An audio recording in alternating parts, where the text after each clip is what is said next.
So here's something worth thinking about as you settle in tonight. Right now, wherever you are, there's a good chance you're within arm's reach of something like 10 billion transistors, maybe more. They're in your phone, maybe a laptop nearby, a smartwatch on your wrist. 10 billion tiny switches, each one so small that you could line up 1,000 of them across the width of a single human hair, and they're all flipping on and off billions of times per second doing math. That's what a computer is when you strip away all the software and the apps and the glowing screens. It's a machine that does math incredibly fast by flipping tiny switches. And the story of how we got from a world with no switches at all to a world with 10 billion of them in your pocket, that story stretches back a lot further than you might expect. Not decades, centuries, in some ways, millennia. Let's start there. Let's go way, way back, before anyone had the faintest idea what a computer would become, before electricity, before engines, before the Industrial Revolution. Let's start with people who just wanted to count things, because that's the root of all of this, counting. If you're running a farm in ancient Mesopotamia, say 4,000 or 5,000 years ago, you need to keep track of your grain. How many bushels came in from the field, how many you traded, how many you owed to the temple. And for a while, people managed this with tokens, little clay shapes, each one representing a quantity of something. A small cone might mean a measure of barley. A sphere might mean something else. You'd keep them in a clay envelope, and if you wanted to know what was inside, you'd either break the envelope open or, and here's the clever part, you'd press the tokens into the outside of the clay before sealing them in, leaving an impression, a record. Some historians think that's actually one of the origins of written numerals, marks pressed into clay to represent quantities. So in a very real sense, the history of computing and the history of writing are tangled together right from the start. But tokens and tally marks only get you so far. What happens when the numbers get big or the calculations get complicated? You need a tool, and the oldest calculating tool we know of, the one that persisted for thousands of years across dozens of cultures, is the abacus. Now, when most people picture an abacus, they think of a children's toy, a wooden frame with colorful beads. But the abacus, in its many forms, was a serious instrument. The Chinese swan pan, the Japanese soroban, the Roman hand abacus with its grooved metal plate and sliding counters. These were the spreadsheets of the ancient world. A trained operator could add, subtract, multiply, and divide with remarkable speed. There are famous demonstrations, even into the 20th century, where skilled abacus users outpaced people using early electronic calculators on certain types of problems. The abacus works because it externalizes your memory. Instead of holding intermediate results in your head, you store them physically in the positions of the beads. That's a concept that's going to come back again and again in this story. The idea of storing information in a physical state. Beat up or beat down. Current flowing or not flowing. A pit on a disk or no pit. It's the same idea, just expressed in different materials across different centuries. For a long time, though, that's roughly where things stayed. People used mental arithmetic, lookup tables, and tools like the abacus. The calculations that mattered most, navigation, astronomy, engineering, taxation, were done by hand, by people whose literal job title was computer. That's right. Before a computer was a machine, it was a person. Usually a woman, actually, especially by the 19th and 20th centuries, but we'll get to that. The point is, for most of human history, Computing was a human activity, and it was slow, and it was error-prone, and it was expensive. The first real crack in that wall came in the 17th century, and it came from a teenager. Blaise Pascal was 19 years old in 1642, living in Rouen, France.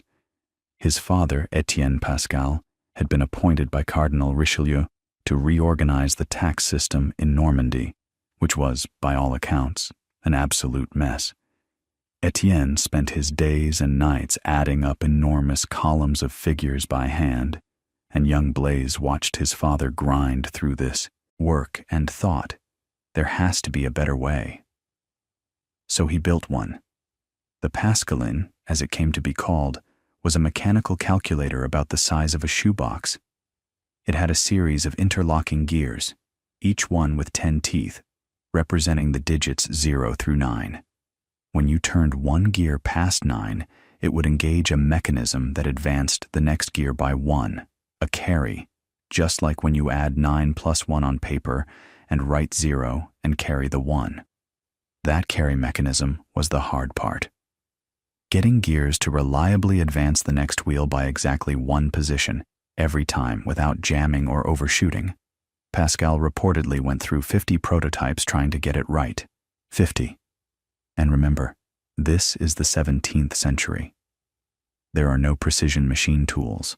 Every gear, every pin, every spring is being made by hand by craftsmen who are used to building clocks and locks, not calculating machines. The tolerances were brutal.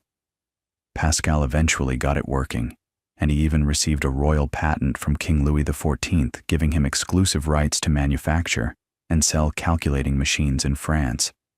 He built around 20 of them. But here's the thing. They never really caught on commercially. They were expensive, they were fragile, and honestly, a skilled human calculator could often work just as fast. The Pascaline could add and subtract, but multiplication and division required repeated operations, which was clunky. Still, the idea was out there now. The idea that you could build a machine that did arithmetic, that you could replace human thought, at least a narrow slice of it, with spinning metal. About 30 years later, Gottfried Wilhelm Leibniz, the German mathematician and philosopher, the same Leibniz who co-invented calculus, independently of Newton, which led to one of the bitterest intellectual feuds in history, but that's a whole other story. Leibniz looked at Pascal's machine and thought he could do better, and in some ways, he did. His stepped reckoner, built around 1694, used a clever component called a Leibniz wheel, which was a cylinder with teeth of increasing length along its surface. By shifting the position of a smaller gear relative to this cylinder, you could make it advance by any number of teeth from 0 to 9 in a single turn. This meant the machine could multiply and divide directly, not just add and subtract. It was genuinely more capable than the Pascaline. But, and this is a pattern you'll see over and over in this story, the engineering wasn't quite up to the vision. The stepped reckoner had a persistent problem with its carry mechanism. It didn't always carry reliably, which meant it sometimes gave wrong answers. And a calculating machine that sometimes gives wrong answers is, well, worse than useless, because you don't know which answers to trust. Leibniz knew about the problem. He kept trying to fix it. He never fully did. The machine was more of a brilliant proof of concept than a practical tool. But Leibniz contributed something else to this story, something that wouldn't pay off for another 250 years. In 1703, he published a paper describing the binary number system, a way of representing any number using only two symbols, 0 and 1. He wasn't the first person to think about binary. Various cultures had explored two-state systems before. But Leibniz formalized it mathematically and, fascinatingly, connected it to an ancient Chinese text called the I Ching, which uses broken and unbroken lines in patterns of 6 to represent 64 hexagrams. Leibniz saw a deep philosophical resonance, something from nothing, 0 and 1, void and existence. He thought binary was elegant, even divine. Now, in 1703, binary was a curiosity. Nobody needed it for anything practical. Decimal worked just fine for commerce and science. But think about what binary really means in physical terms. To represent a decimal digit, you need a mechanism with 10 distinct states, 10 positions, 10 teeth, 10 voltage levels. To represent a binary digit, you need a mechanism with only 2 states, on or off, open or closed, magnetized or not magnetized. And it turns out that building a reliable physical system with exactly 2 states is vastly, vastly easier than building one with 10. That insight, that connection between binary arithmetic and simple physical switches, is arguably the single most important idea in the entire history of computing. But it would take centuries for anyone to fully exploit it. So there's the 17th century for you. 2 brilliant machines that mostly didn't work reliably enough to matter, and a number system that wouldn't find its purpose for 250 years. You might think, well, that's a bit of a dead end, isn't it? And in some ways it was. The 18th century saw various improvements to mechanical calculators, incremental refinements, better gears, better manufacturing.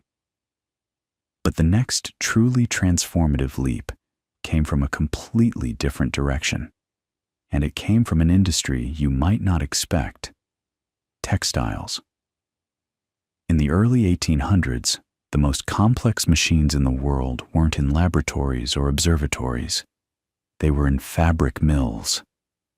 Weaving intricate patterns, brocades, damasks, those elaborate designs you see in fine tapestries, required a loom operator to raise and lower individual warp threads in precise sequences, hundreds of them, row after row after row.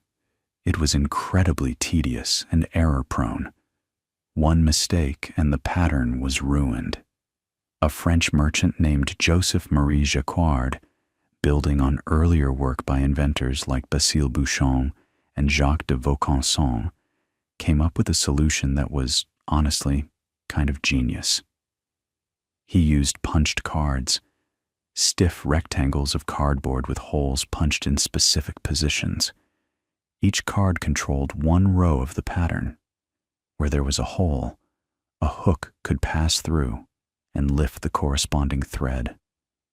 Where there was no hole, the hook was blocked and the thread stayed down. You'd string hundreds of these cards together in a chain, feed them through the loom automatically, and the machine would weave the pattern without the operator having to think about it at all. The Jacquard loom, demonstrated publicly around 1801 and refined over the next few years, was a sensation. By 1812, there were 11,000 of them operating in France alone, and the silk workers of Lyon rioted over them because they could see exactly what this meant for their livelihoods. But here's what matters for our story. The Jacquard loom was, in a very real sense, a programmable machine. The punched cards were a program. They were a stored sequence of instructions that controlled the behavior of a machine. Change the cards, change the pattern. The hardware stays the same. The software changes. That distinction between the machine itself and the instructions that tell it what to do is one of the most fundamental ideas in all of computing. And it showed up first not in a mathematician's notebook or a philosopher's treatise, but on a factory floor, in the clatter and rhythm of a loom weaving silk. Now, the person who saw the full implications of that idea, who looked at the Jacquard loom and thought not just about fabric, but about computation itself, was a man named Charles Babbage. And Babbage is one of those figures in history who's genuinely difficult to summarize because he was brilliant and infuriating in almost equal measure. Born in 1791 in London, the son of a wealthy banker, Babbage was the kind of child who took apart every mechanical toy he was given to see how it worked. He went to Cambridge, where he found the mathematics instruction so outdated that he helped found the Analytical Society to push for reform. He was elected to the Royal Society at 25. He held the Lucasian Chair of Mathematics at Cambridge, the same professorship Isaac Newton held, though by most accounts he rarely bothered to lecture. He was restless, argumentative, obsessed with precision, and absolutely convinced that he was right about everything, which, to be fair, he often was. Here's the problem Babbage wanted to solve. In the early 19th century, science, navigation, engineering, banking, all of it depended on mathematical tables. Logarithm tables, trigonometric tables, astronomical tables. These were computed by hand, by rooms full of human computers, and then typeset and printed. And every step introduced errors. The humans made arithmetic mistakes. The typesetters misread the handwritten numbers. The printers transposed digits.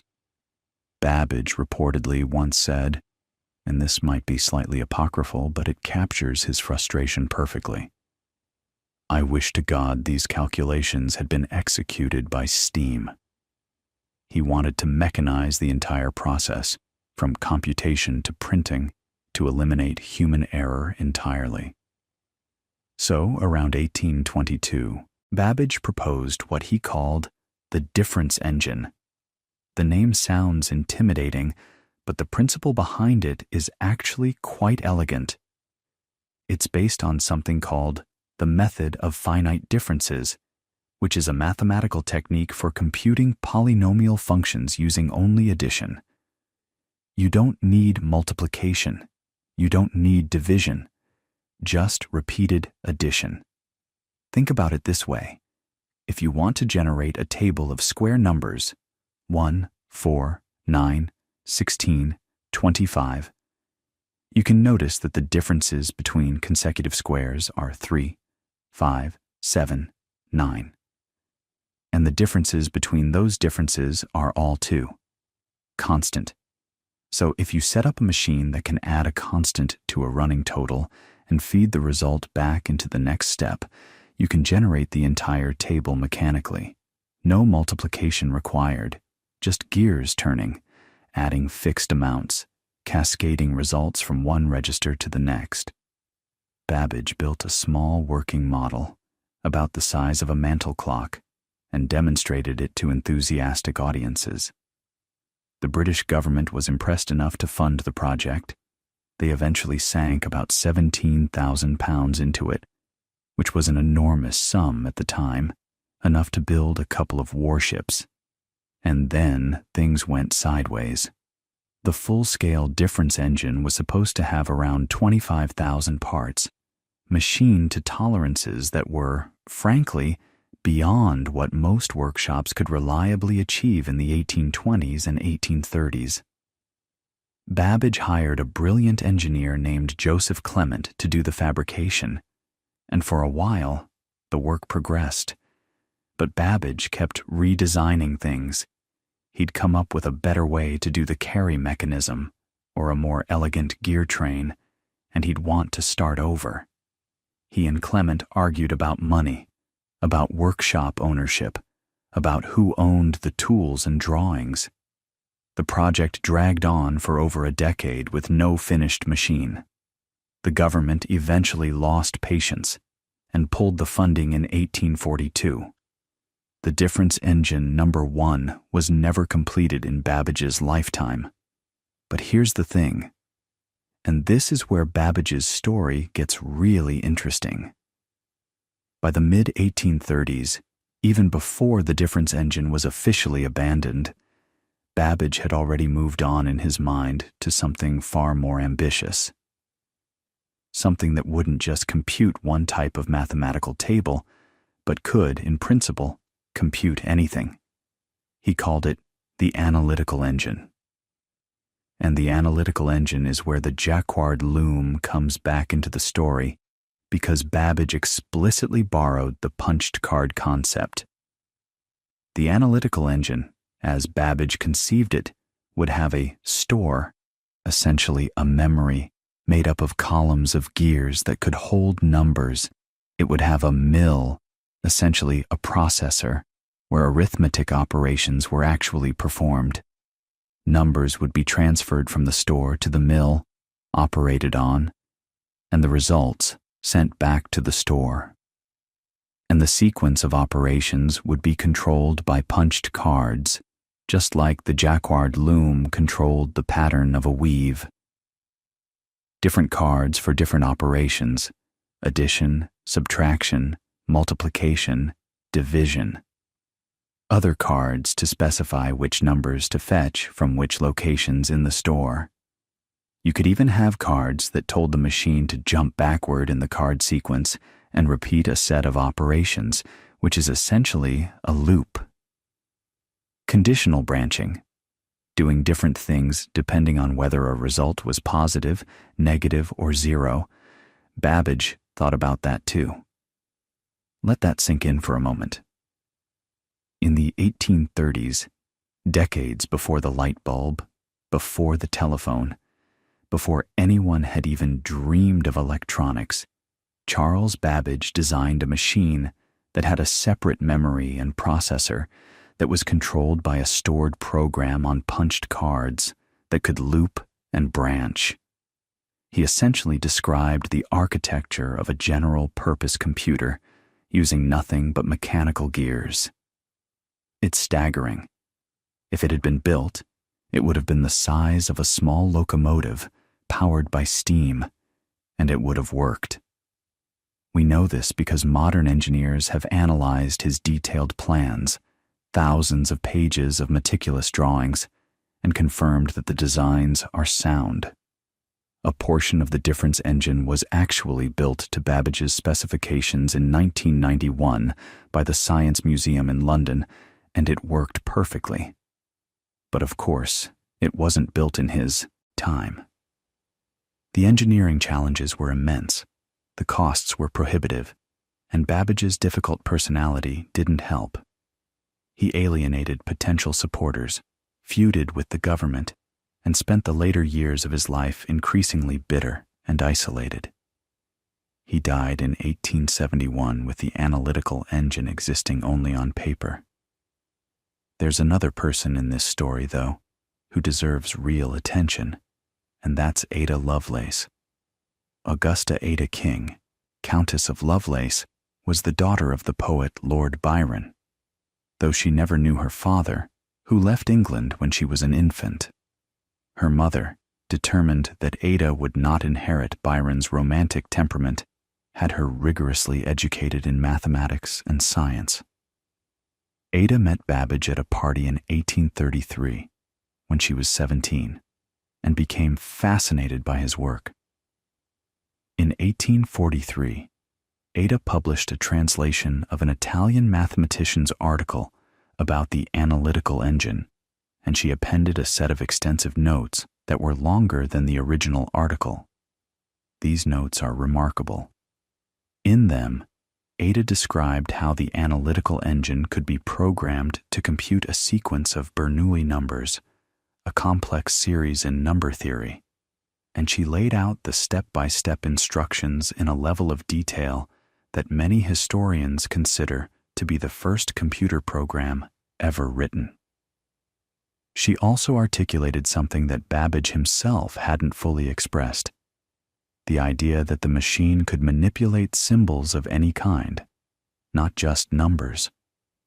She wrote that the engine might compose music, produce graphics, or be used for scientific purposes beyond pure calculation, if the relationships between things could be expressed in a form the machine could process. She was describing, in 1843, the concept of general-purpose computation. Now, there's some scholarly debate about how much of the technical work was Ada's and how much was Babbage's. They corresponded extensively, and Babbage certainly guided her understanding of the machine. But what's not debatable is that Ada grasped the philosophical implications of the analytical engine more clearly than almost anyone else alive, including Babbage. She also, interestingly, cautioned against overhyping the machine. She wrote that the engine had no pretensions to originate anything. It could only do what it was instructed to do, which is a remarkably clear-eyed statement about the nature of computation that remains relevant today. In an age when people talk about artificial intelligence as if machines are thinking for themselves. Ada died of cancer in 1852 at just 36. Babbage outlived her by nearly 2 decades, but never built his great machine. And for a long time, their work was largely forgotten, a fascinating dead end, a road not taken. So what actually did happen in the decades after Babbage? Well, the world didn't stop needing to compute things. If anything, the need accelerated. Governments were growing, businesses were expanding, and the sheer volume of data that needed to be processed was becoming unmanageable. And this is where a very specific, very practical crisis pushed computing forward in a way that pure mathematics hadn't managed to. The United States Census. The Constitution requires a census every 10 years, and by the late 19th century, the population was growing so fast that the census was becoming a logistical nightmare. The 1880 census took nearly 8 years to fully tabulate. 8 years, which meant they were barely finished counting before it was time to start the next one. With immigration surging, it was clear that the 1890 census might take 10 or even 12 years to process, which would make it essentially useless. A young engineer at the Census Bureau named Herman Hollerith saw this problem and thought about it in mechanical terms. Hollerith had studied at the Columbia School of Mines, and he was familiar with the Jacquard loom concept, punched cards controlling a machine. His insight was to use punched cards not to control a loom, but to represent data. Each card would represent one person. Holes punched in specific positions would encode that person's age, sex, race, marital status, occupation, place of birth, all the information the census collected. Then you'd feed the cards through a machine that could read the holes electrically. The machine used spring-loaded pins that pressed down on each card. Where there was a hole, the pin passed through and made contact with a small cup of mercury beneath, completing an electrical circuit. That circuit advanced a counter by 1. Where there was no hole, the pin hit cardboard and nothing happened. It's beautifully simple when you think about it. Each hole is a yes, each solid spot is a no. Binary, in a sense. Though Hollerith wasn't thinking in those terms. He was thinking about counting. And his machines could count phenomenally fast compared to human clerks. Hollerith's tabulating machines were used for the 1890 census, and the results were dramatic. The basic population count was completed in about 6 weeks.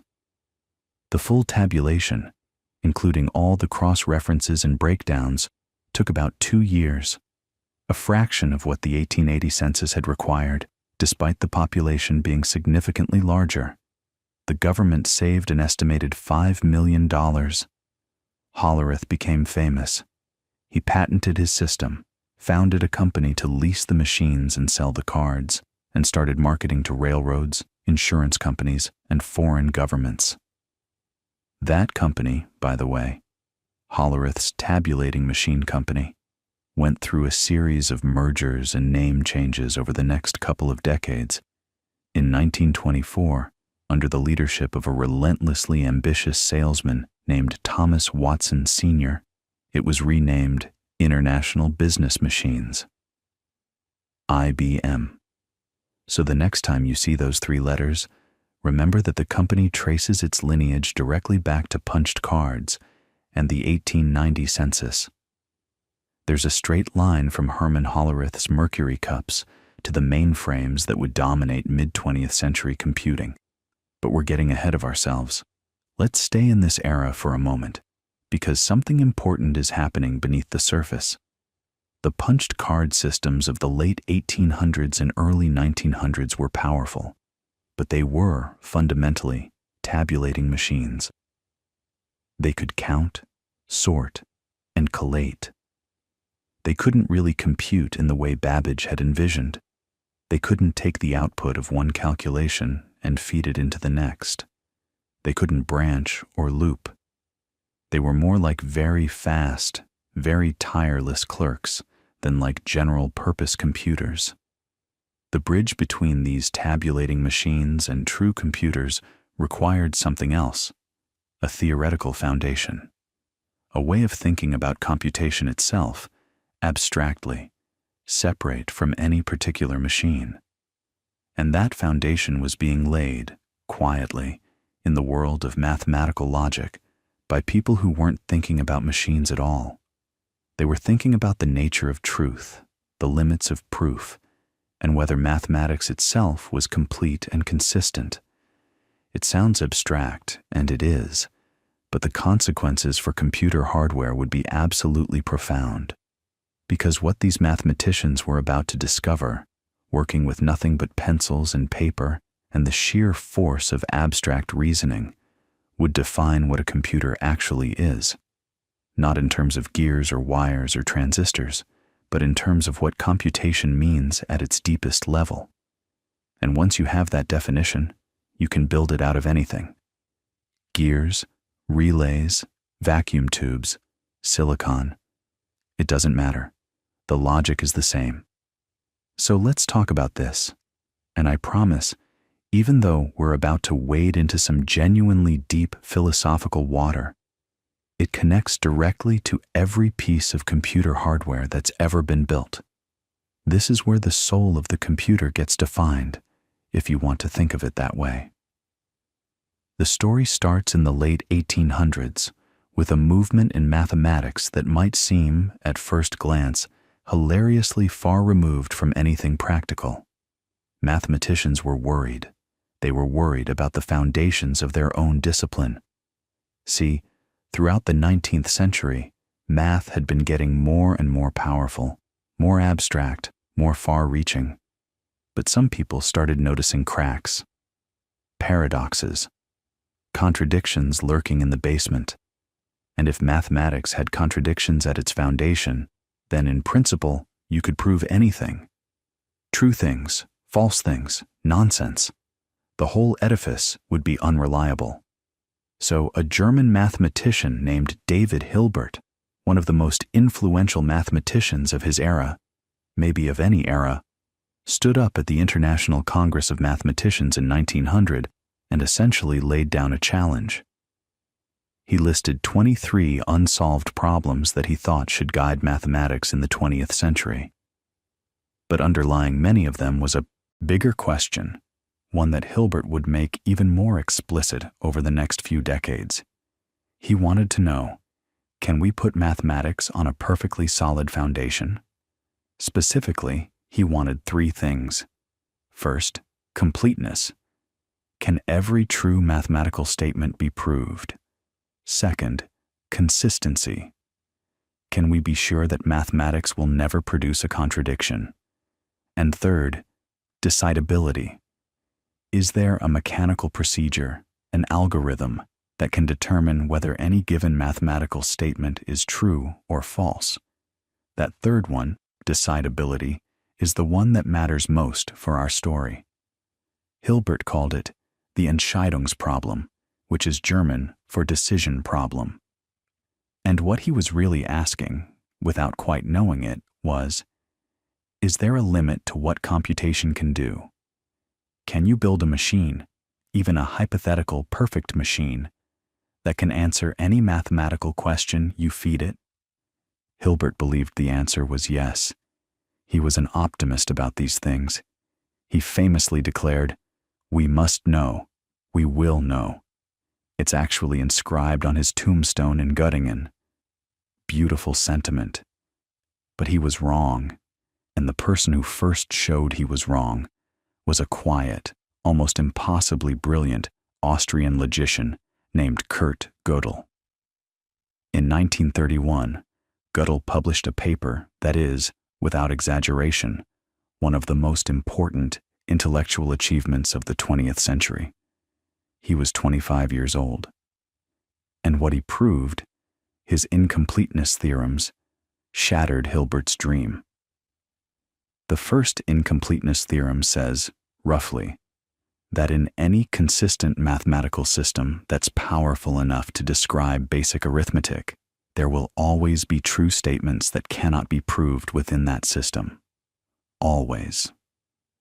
No matter how many axioms you add, no matter how clever you are, there will always be truths that escape your net. Mathematics is inherently incomplete. The second theorem goes even further. It says that such a system cannot prove its own consistency. You can't use mathematics to prove that mathematics is free of contradictions, at least not from within the system itself. Now, this is fascinating and philosophically shattering, but you might be wondering what it has to do with computer hardware. Here's the connection. Gödel's proof technique involved something remarkably clever. He figured out a way to encode logical statements as numbers. He assigned a unique number to every symbol, every formula, every proof. This is called Gödel numbering.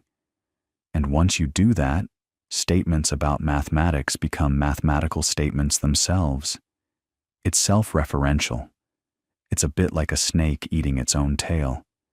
But the key insight, the one that echoes forward into computing, is this idea that symbols and operations on symbols can be represented as numbers and operations on numbers. That logic and arithmetic are, in some deep sense, the same thing. And that's exactly what a computer does. It manipulates numbers to perform logical operations, and it manipulates logical operations to process numbers. Gödel showed that this equivalence exists at the most fundamental level of mathematics. But Gödel's theorems addressed completeness and consistency. The decidability question, Hilbert's Entscheidungs problem, was still open. Could there be a general mechanical procedure that decides the truth of any mathematical statement? Gödel had shown that not everything could be proved, but maybe there was still a way to mechanically sort the provable from the unprovable. And this is where Alan Turing enters the story.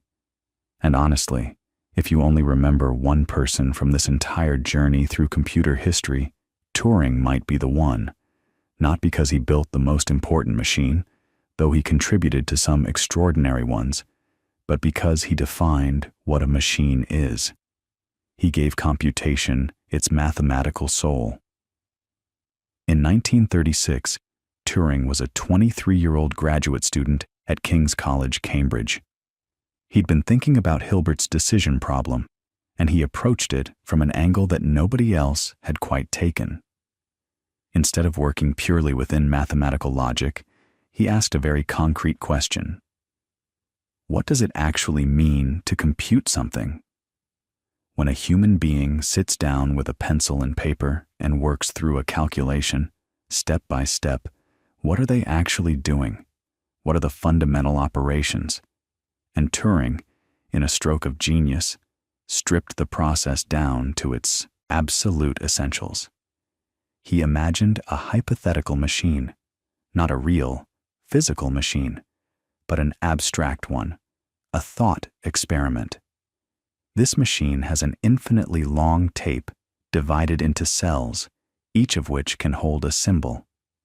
The machine has a head that can read the symbol in the current cell, write a new symbol, and move one cell to the left or right.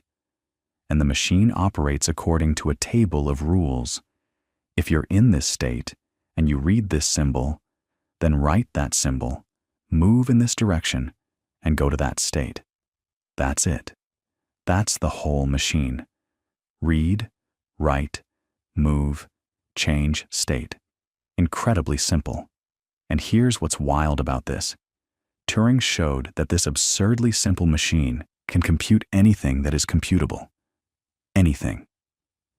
Any calculation that any computer has ever performed or ever will perform, from rendering a video game to simulating a galaxy to running the algorithm that recommends your next song, can, in principle, be performed by this simple tape and head machine, given enough time and enough tape.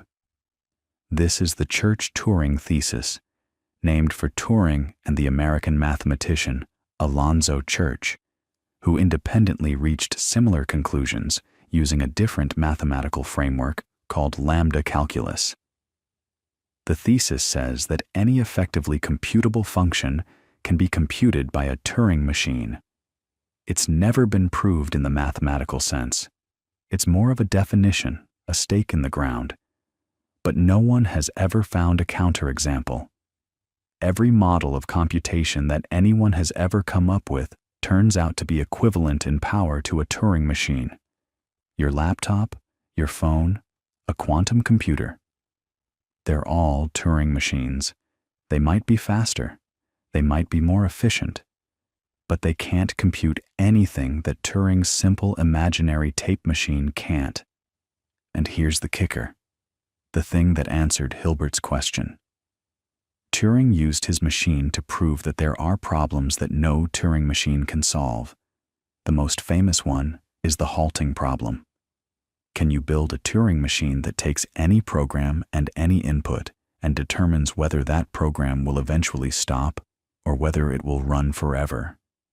Turing proved, with an elegant and devastating argument by contradiction, that no, you can't. There is no general algorithm that solves the halting problem, and since a Turing machine can do anything that's computable, this means the problem is genuinely unsolvable. Not just hard, not just beyond our current abilities, fundamentally, mathematically, permanently unsolvable. So Hilbert's Entscheidungsproblem was answered, and the answer was no. There is no mechanical procedure that can decide all mathematical questions. Computation has limits, but in the process of proving this, Turing had done something extraordinary. He'd created a precise mathematical definition of a computing machine. He'd drawn the blueprint for every computer that would ever exist. Not the physical blueprint, not the engineering specs, but the logical blueprint, the architecture of thought itself. Now, think about what that means for hardware. Turing's paper was published in 1936. No electronic computer existed yet, but Turing had already defined in the abstract what such a machine would need to do. It needs to read symbols. It needs to write symbols. It needs to store information. It needs to follow a set of instructions. And, this is crucial, it needs to be able to change its behavior based on what it reads. That's the conditional branching that Babbage had built into the analytical engine with his punched cards. Turing formalized it. He proved it was essential. And there's one more idea from Turing's 1936 paper that's so important, it deserves its own moment. Turing showed that you can build a universal Turing machine, a single machine that can simulate any other Turing machine. You feed it a description of another machine encoded on the tape, along with the input for that machine, and the universal machine will do exactly what the described machine would do. Think about what that means. Instead of building a separate machine for every task, one machine to compute artillery tables, another to break codes, another to calculate payrolls, you build one machine and give it different programs. The program is just data. The instructions are stored on the same tape as the numbers.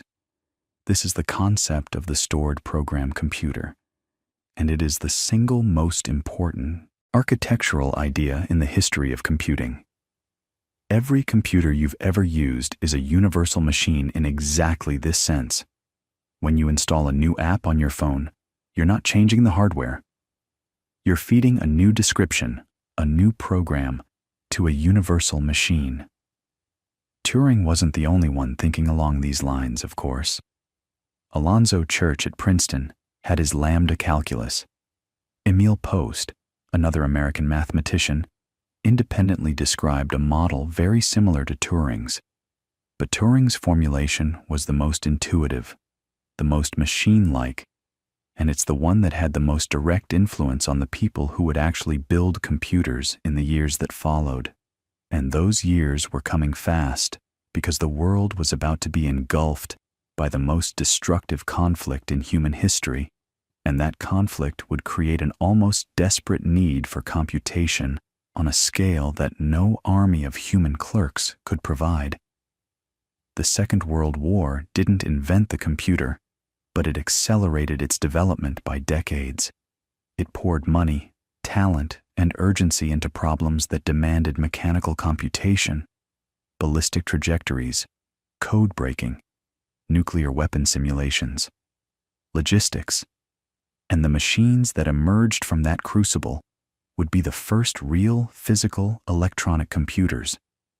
But before we get to the war machines, before Colossus and ENIAC and all the rest, there's one more thread we need to pick up, because it connects Leibniz's binary arithmetic from 1703 all the way to the circuits inside your laptop. In 1937, just a year after Turing's paper, a 21-year-old master's student at MIT named Claude Shannon submitted what might be the most important master's thesis ever written. Shannon had been working on Vannevar Bush's differential analyzer, a massive mechanical analog computer that used rotating shafts and gears to solve differential equations, and he'd noticed something. The relay circuits used to control the analyzer's operations could be described using a branch of mathematics called Boolean algebra, developed by the English mathematician George Boole back in the 1840s and 1850s. Boole had created an algebra of logic, a way of manipulating logical statements using mathematical operations, and, or, not, true and false, 1 and 0. Shannon realized that electrical switches, which are either open or closed, on or off, map perfectly onto Boolean logic. An AND gate is just two switches in series. Current flows only if both are closed. An OR gate is two switches in parallel. Current flows if either one is closed. A NOT gate inverts the signal. This was the missing link. Leibniz had shown that all arithmetic could be done in binary. Boole had shown that logic could be expressed as algebra. Turing had shown that computation could be defined as symbol manipulation. And now Shannon showed that electrical circuits could implement Boolean logic directly. You could build logic out of switches. You could build arithmetic out of logic. You could build computation out of arithmetic. The entire chain was complete, from abstract mathematics down to physical copper and current, and that chain is still the foundation of every digital computer on Earth. So by the late 1930s, all the theoretical pieces were in place.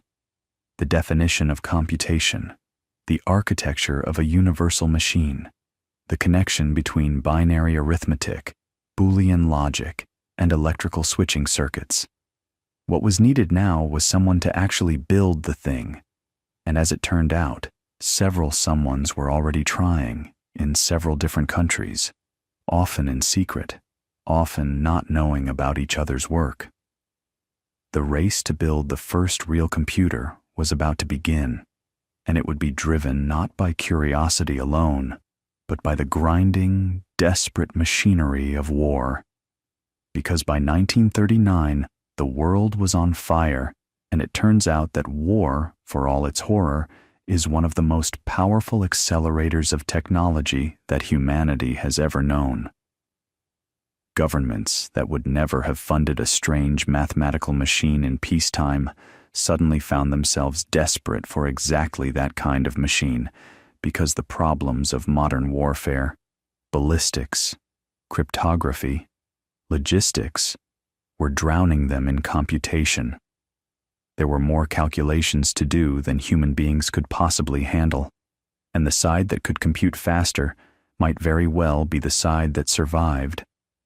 Let's start in Germany, because that's where one of the least known and most remarkable stories begins.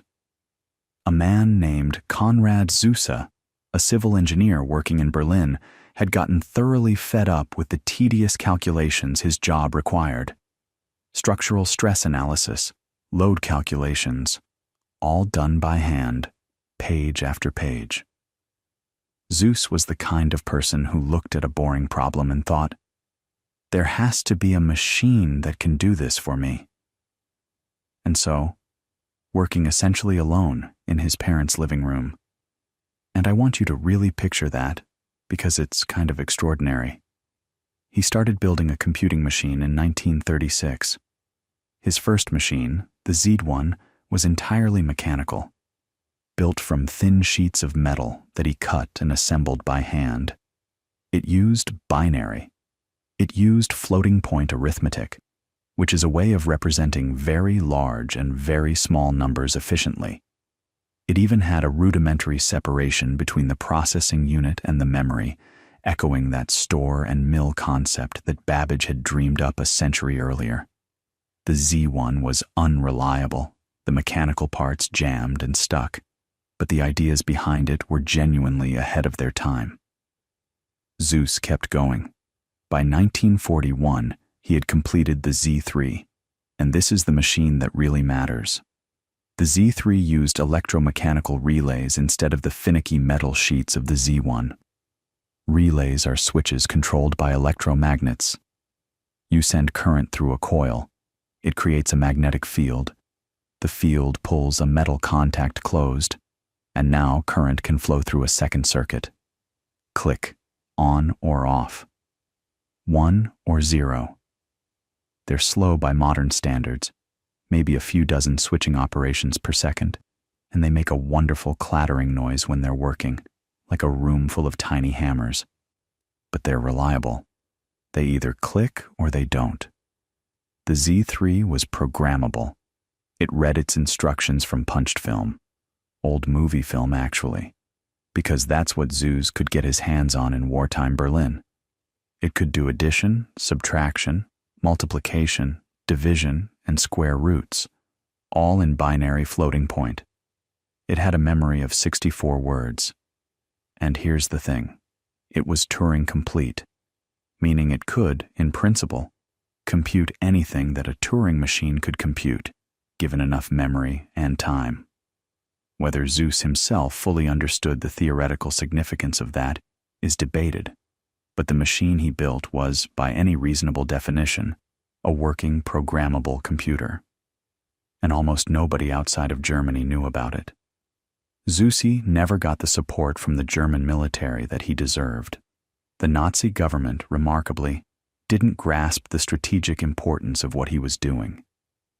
They were focused on rockets and tanks and conventional weaponry.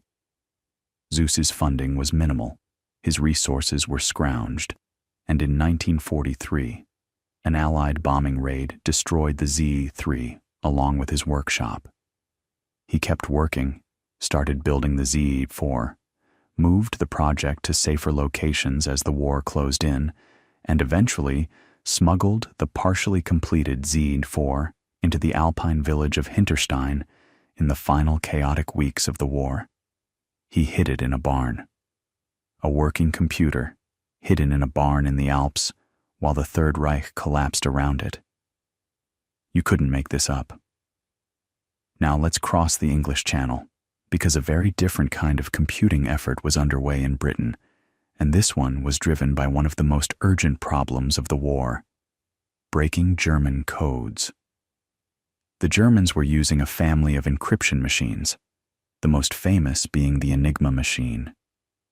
Enigma used a series of rotating wheels, rotors, that scrambled each letter of a message through multiple substitutions. Every time you pressed a key, the rotors advanced, changing the substitution pattern. The number of possible configurations was astronomical, on the order of 159 million, depending on the model and setup. The Germans believed Enigma was unbreakable. They were wrong, and the story of how they were wrong involves some of the greatest minds in mathematics, including Turing himself. The British code-breaking effort was centered at Bletchley Park, a country estate north of London that became the secret headquarters of the government code and cipher school. Thousands of people worked there during the war, and the secrecy was so total that most of them didn't know what the people in the next building were doing. Turing arrived at Bletchley Park in 1939 and threw himself into the Enigma problem, building on earlier work by Polish cryptanalysts Marian Rejewski, Jerzy Różycki, and Henryk Zygalski, who had made crucial breakthroughs in the 1930s before sharing their work with the British and French just weeks before the invasion of Poland. Turing designed a machine called the bomb. The bomb wasn't a computer in the modern sense. It was a special-purpose electromechanical device designed to do one thing: test possible Enigma settings at high speed. It worked by exploiting logical contradictions. If you assumed a particular rotor setting and that assumption led to an impossible result, like a letter encrypting to itself, which Enigma couldn't do, then you could rule out that setting and move on. The bomb automated this process of elimination, clicking through thousands of possibilities until it found settings that were logically consistent. By 1940, the bombs were running, and the British were reading German military communications, sometimes within hours of interception. The intelligence produced was called Ultra, and it is widely credited with shortening the war by at least 2 years. Think about what that means in human terms. 2 fewer years of global conflict, millions of lives. But the Enigma story, as dramatic as it is, isn't actually the most important computing story from Bletchley Park. Because the Germans had another encryption system, one used for the highest level strategic communications between Hitler and his generals. It was called Lorenz, and it was far more complex than Enigma. The Lorenz cipher used 12 rotors instead of Enigma's 3 or 4, and it operated on the teleprinter alphabet, encoding each character as a pattern of 5 binary digits. 5 bits, essentially. Breaking Lorenz required a fundamentally different approach, and that approach led to Colossus. Colossus was designed by Tommy Flowers, a post office engineer, and that description doesn't remotely do him justice. Flowers was a brilliant electrical engineer who had been working with telephone switching equipment for years, and he had an insight that almost nobody else believed at the time: that vacuum tubes, thermionic valves, as the British called them, could be used reliably for large-scale computing.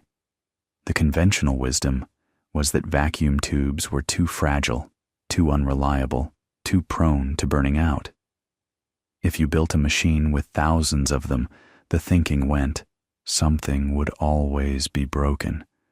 Flowers knew better. He knew from his telephone work that vacuum tubes failed mostly when you turned them on and off. The thermal shock of heating up and cooling down was what killed them. If you left them on all the time, they were actually quite reliable. So Flowers designed Colossus with approximately 1,500 vacuum tubes in its first version and about 2,400 in the Mark II version that followed. It was enormous. It filled an entire room, consumed massive amounts of power, and generated tremendous heat. But it worked. Colossus read encrypted messages from a paper tape that could be fed through the machine at up to 5,000 characters per second. The tape was literally flying through the reader at nearly 30 miles per hour. The machine performed Boolean logic operations on the characters, comparing them against generated patterns, counting statistical matches, and printing out results that the cryptanalysts could use to deduce the Lorenz settings. Colossus was operational by February 1944, and an improved Mark II was running by June 1st of that year, just in time for D-Day, 5 days later. It helped the Allies confirm that the Germans had fallen for the deception operations around the Normandy invasion. The intelligence it produced was invaluable. Now, here's what's important for our story.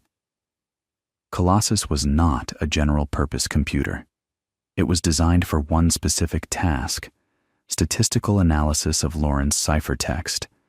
It couldn't be reprogrammed to do arbitrary calculations in the way a universal Turing machine implies, but it was the first large-scale electronic digital computing device.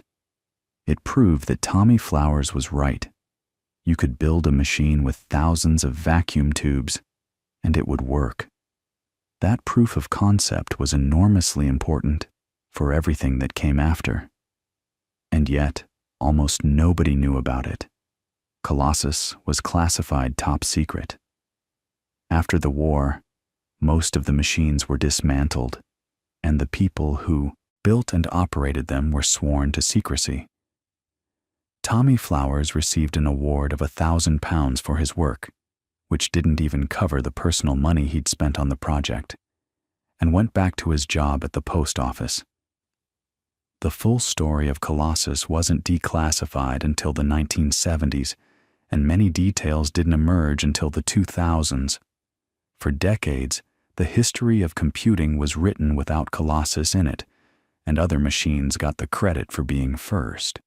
Which brings us across the Atlantic to the machine that did get the credit for a very long time. A machine that was, in many ways, the most dramatic and visible of the wartime computing projects. It weighed 30 tons, contained over 17,000 vacuum tubes, filled an entire room at the University of Pennsylvania, and when it was running, it drew so much power that, well, the legend says it dimmed the lights in the surrounding neighborhood, though that's probably an exaggeration. Its name was ENIAC, the Electronic Numerical Integrator and Computer, and it was built to solve a very specific military problem: calculating artillery firing tables. Here's why that mattered. When you fire an artillery shell, its trajectory depends on dozens of variables: the angle of the gun, the weight of the shell, the type and amount of propellant, wind speed and direction, air temperature, humidity, even the rotation of the Earth. For each combination of gun and shell, the Army needed a table showing exactly where the shell would land for every possible firing angle and set of conditions. Each table required thousands of individual trajectory calculations, and each calculation involved solving differential equations that took a human computer.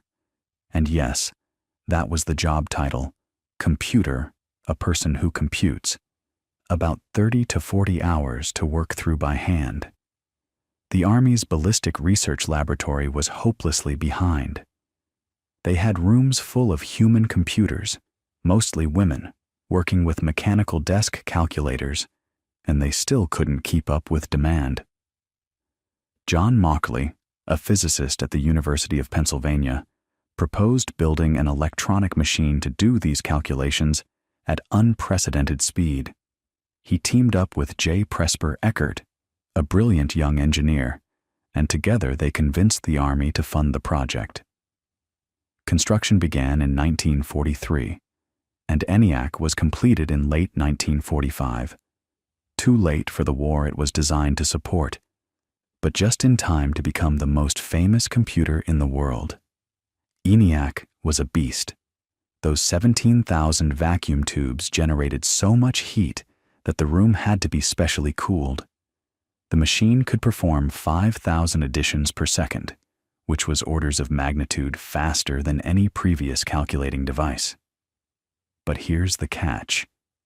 And this is where ENIAC's design gets really interesting and also really frustrating.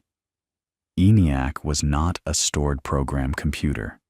Remember that idea from Turing's universal machine? The concept that the instructions themselves could be stored in memory, alongside the data. ENIAC didn't do that. To program ENIAC, you had to physically reconfigure the machine. You plugged cables into patch panels, set switches, rearranged connections. It was like rewiring a telephone switchboard. Changing ENIAC from one problem to another could take days of physical labor.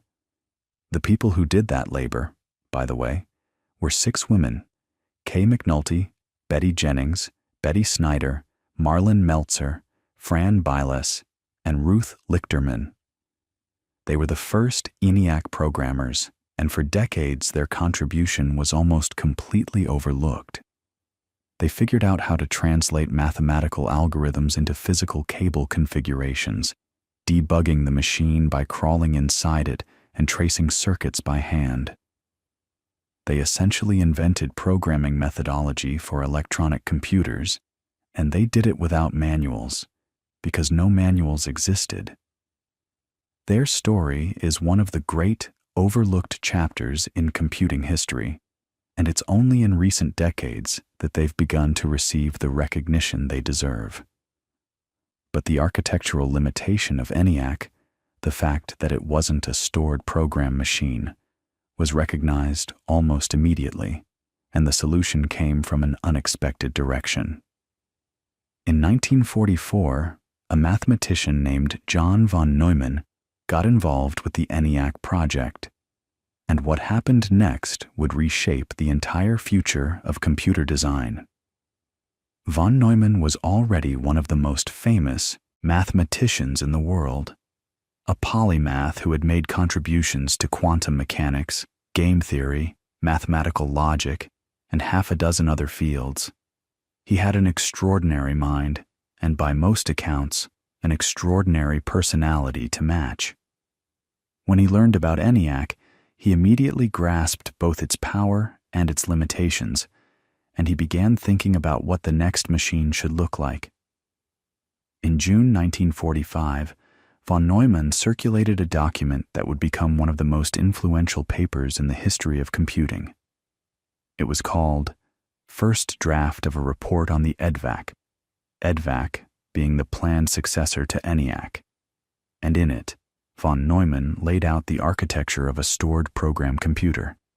The key idea, which we've already encountered in Turing's universal machine, was that the program and the data should both be stored in the same memory. The computer would fetch instructions from memory, decode them, execute them, and then fetch the next instruction. This meant you could change what the computer did simply by changing what was in memory. No rewiring, no cable swapping. You could even write programs that modified themselves, programs that generated other programs, programs that treated other programs as data. And that idea, that a computer's instructions are just another kind of information, stored and manipulated exactly the same way as numbers, is one of those concepts that sounds simple when you say it out loud, but contains an almost infinite depth when you start to unpack it. Because once you have a stored program machine, the computer becomes something fundamentally different. It's no longer a very fast calculator that you've wired up for a specific job. It's a general-purpose machine, a universal machine, exactly the kind of thing Turing had described on paper back in 1936. And now the race was on to actually build one. So here's where the story gets a little tangled, and honestly, a little contentious, because several groups in several countries were all pushing toward the same goal at roughly the same time, and the question of who got there first depends a lot on what exactly you mean by got there. Von Neumann's EDVAC report had laid out the architecture beautifully, but the EDVAC itself wouldn't actually be completed and fully operational until 1951. Meanwhile, at the University of Manchester in England, a small team led by Frederick Williams and Tom Kilburn was working on something much more modest, but, in a certain light, more historically significant. On June 21st, 1948, a machine they called the Small-Scale Experimental Machine, nicknamed the Manchester Baby, ran its first program. It was tiny. It had just 32 words of memory, each 32 bits long. The program it ran was a simple mathematical exercise, finding the highest proper factor of a number by trying every possible divisor. It took 52 minutes to find the answer, which a human could have worked out in seconds. But that wasn't the point. The point was that it fetched its instructions from the same electronic memory that held its data. It was a stored program computer, and it worked. Now the Manchester Baby gets a strong claim to being the first operational stored program computer. But it was really a proof of concept, a test bed for a new kind of memory technology that Williams and Kilburn had invented. And this is worth pausing on, because the memory problem was one of the hardest challenges in early computing, and the solution that Williams came up with was genuinely ingenious. The issue was this: vacuum tubes could store a bit of information, on or off, 1 or 0, but they were expensive, power-hungry, and you'd need thousands of them just to store a modest program. Mercury delay lines, which EDVAC used, stored data as pulses of sound traveling through tubes of mercury. They worked, but they were slow, finicky, and you could only access data sequentially. You had to wait for the right pulse to come around again. What Williams figured out was that you could use a cathode ray tube, basically a small television screen, to store data. When the electron beam hits the phosphor coating on the screen, it creates a tiny charge that lingers for a fraction of a second. By reading that charge with a metal plate placed in front of the screen, and then refreshing it before it faded, you could store bits of information as dots on the screen. It was called the Williams tube, or sometimes the Williams-Kilburn tube, and it gave you something precious: random access. You could read any bit of memory at any time without waiting. That's a big deal. That concept of random access memory, RAM, is still at the heart of every computer you use today, even though the technology behind it has changed completely. So the Manchester Baby proved that stored program computing worked, and that Williams tube memory was viable. Within a year, the team at Manchester had expanded it into a much more capable machine, the Manchester Mark I, and by 1949 it was running real programs. Meanwhile, across the Atlantic, teams at the University of Pennsylvania were still working on EDVAC, and at the Institute for Advanced Study in Princeton, von Neumann himself was building what became known as the IAS machine. And at Cambridge University in England, Maurice Wilkes was building EDSAC, the Electronic Delay Storage Automatic Calculator, which became operational in May 1949 and is often cited as the first practical stored program computer, the first one that was actually used for real scientific work rather than just demonstrations. Here's the thing about this period, roughly 1948 to 1952. It's one of the most fertile and exciting stretches in all of computing history. Ideas were flying between groups, sometimes through published papers, sometimes through personal visits, sometimes through that von Neumann report which had been widely circulated. And the machines that emerged were all slightly different, each team making different engineering trade-offs, but they were all converging on the same fundamental architecture: memory that held both programs and data, a processing unit that fetched, decoded, and executed instructions sequentially, input and output devices, a control unit that orchestrated everything. This is what we now call the von Neumann architecture, and it's still, with modifications, with layers of complexity added on top, the basic blueprint for almost every computer in the world. Now, I should mention that calling it the von Neumann architecture has always been a little controversial. Mauchly and Eckert, who had designed ENIAC and were deeply involved in planning EDVAC, felt that von Neumann had taken their ideas and put only his name on that famous report. And there's some justice to that complaint. The EDVAC report was written up by von Neumann alone, and it listed only his name, which gave the impression that the architecture was entirely his invention.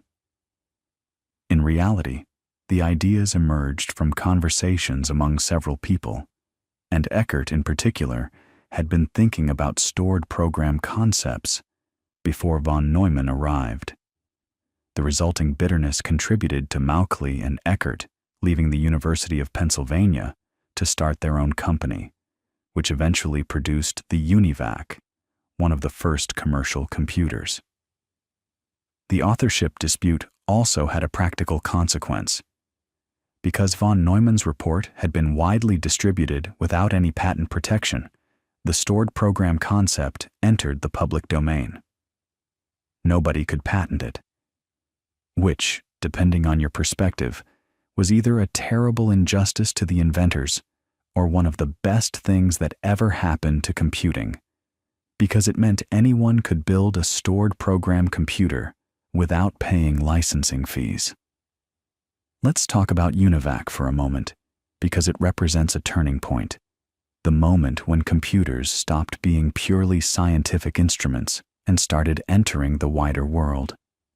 Mauchly and Eckert founded the Eckert-Mauchly Computer Corporation in 1946, and they set out to build a computer for business and government use. It was an ambitious venture, and it was plagued by financial problems. Building computers was extraordinarily expensive, and Mauchly and Eckert were engineers, not businessmen.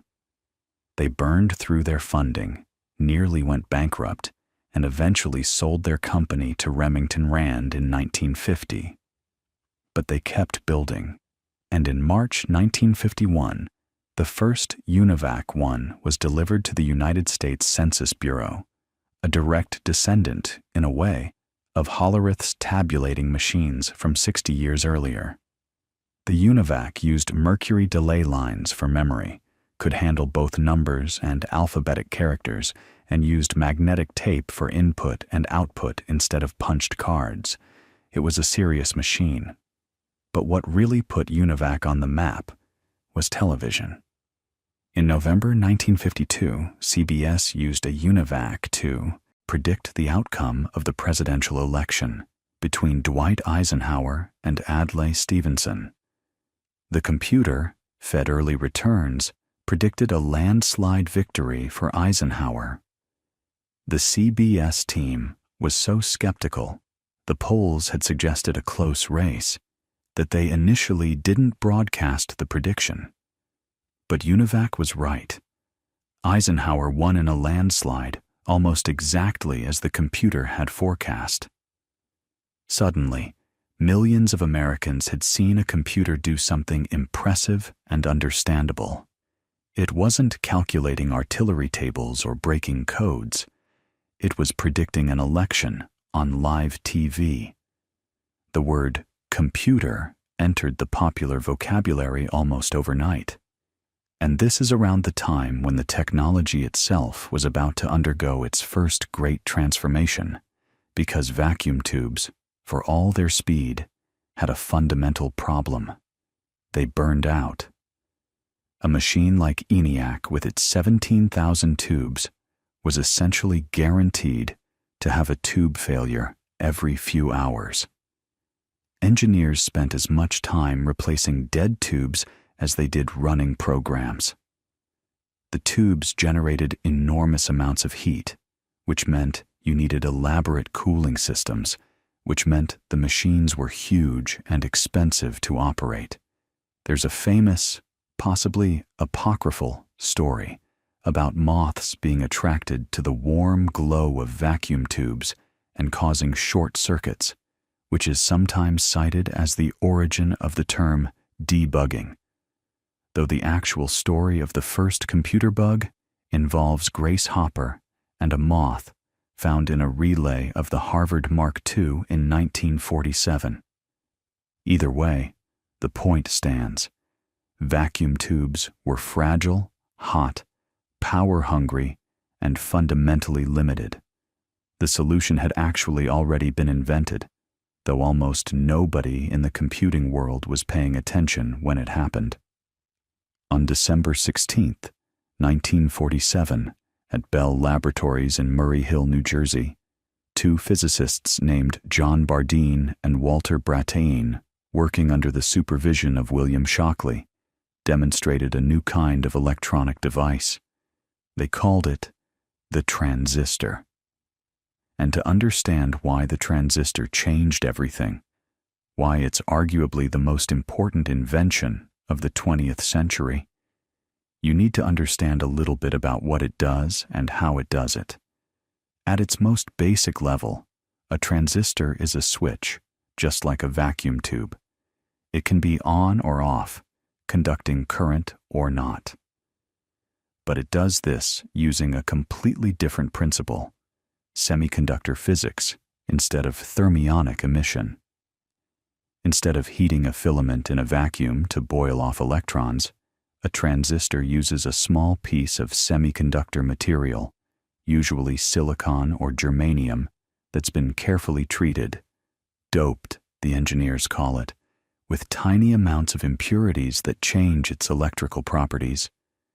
By applying a small voltage to one part of the transistor, you can control whether current flows through the rest of it, on or off, 1 or 0.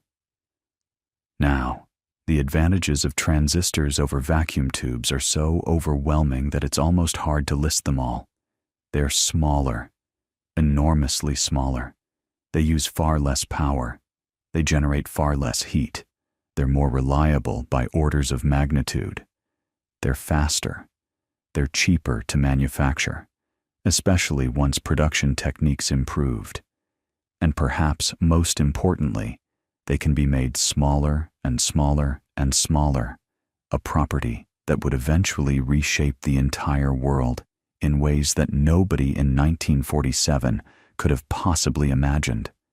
And that trajectory, smaller, faster, cheaper, repeat, that's really the story of everything that comes next. But let's not get ahead of ourselves. Because the transistor didn't just waltz into the computing world and take over. It took time. The first transistors were finicky little things, point contact transistors, and they had their own reliability problems. Bardeen and Brattain's original device was made with 2 gold contacts pressed against a tiny slab of germanium, and it was delicate, hard to manufacture consistently, and not obviously better than a vacuum tube for every application. Shockley, who had been Bardeen and Brattain's supervisor and was deeply frustrated that they'd beaten him to the breakthrough, went off and designed a different kind of transistor, the junction transistor, which was more robust, more manufacturable, and ultimately more important. Shockley's junction transistor, which he described in 1948 and which was successfully built by 1951, used a sandwich of semiconductor materials, either NPN or PNP, meaning layers of N-type and P-type doped semiconductors stacked together. And this design was the one that really took off.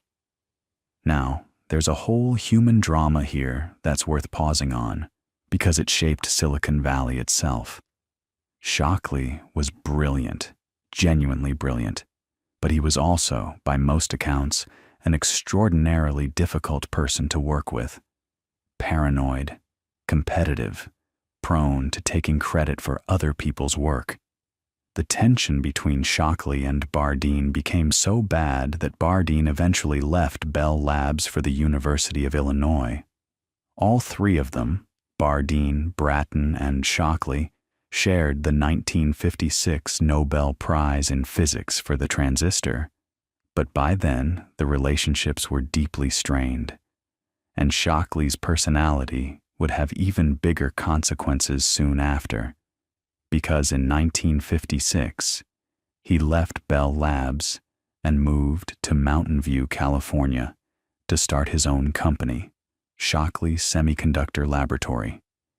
He recruited some of the brightest young physicists and engineers he could find, and then he proceeded to alienate almost all of them.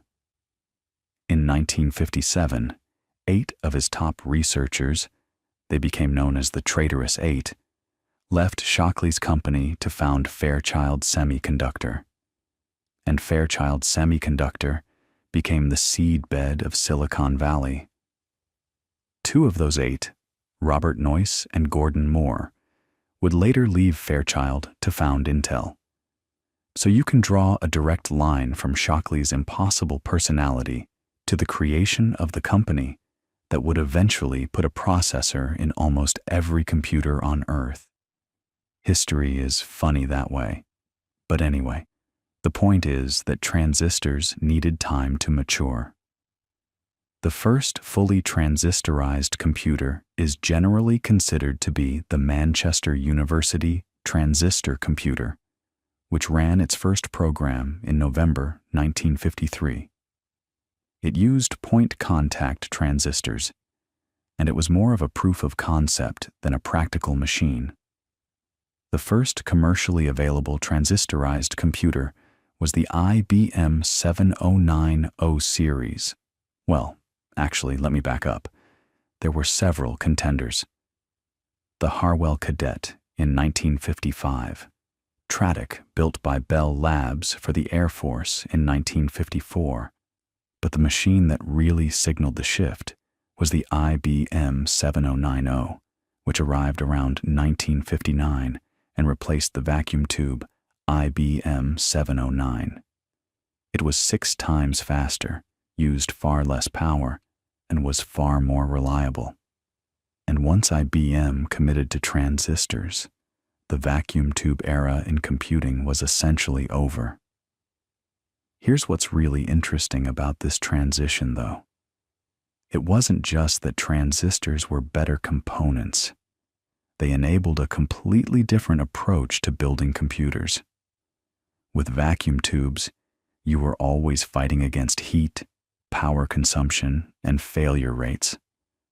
Every tube you added was another point of failure, another source of heat, another draw on the power supply. So vacuum tube computers were designed conservatively.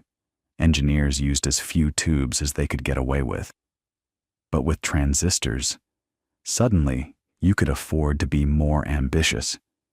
You could build more complex circuits, more memory, more processing power, without the whole thing melting down or burning out every few hours. The ceiling had been lifted.